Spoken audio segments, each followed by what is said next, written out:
Katika kile alichokibeba kama sehemu ya sera zake za kuifanya Marekani kuwa kubwa tena, yani Making America Great Again, MAGA, Rais Donald Trump mnamo siku ya Jumatatu ameweza kutoa vitisho vya kutolifanyia uzinduzi daraja linalounganisha taifa la Marekani pamoja na Canada, huku akisisitiza kwamba Canada inapaswa kuwa jimbo la 51 la Marekani na sio taifa. Aidha, Rais Donald Trump amedai kwamba daraja hilo linapaswa kumilikiwa kwa 50% na upande wa taifa la Marekani, kwani bila kufanya hivyo yeye binafsi anaweza sifanye uzinduzi wa daraja hilo.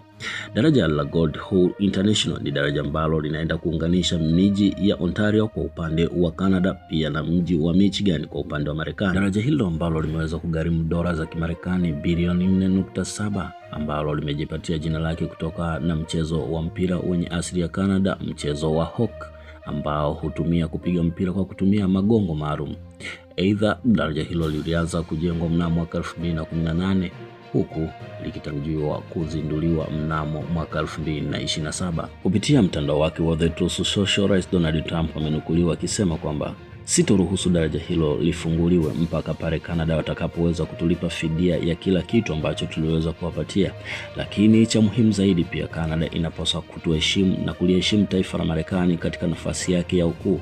Kufanya hivyo basi kutaifanya Marekani iwe radhi juu ya Canada.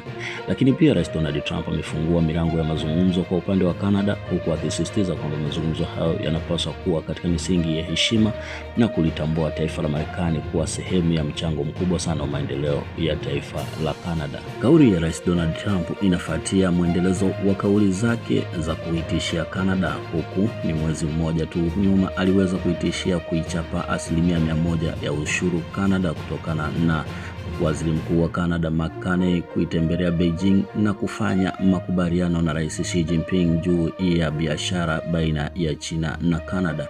Hali hiyo ambayo imekuwa ikimuumiza Rais Donald Trump na kutumia kauli ya kwamba Canada inaenda kuuzwa kwa China na kuwa sehemu ya tishio la Washington.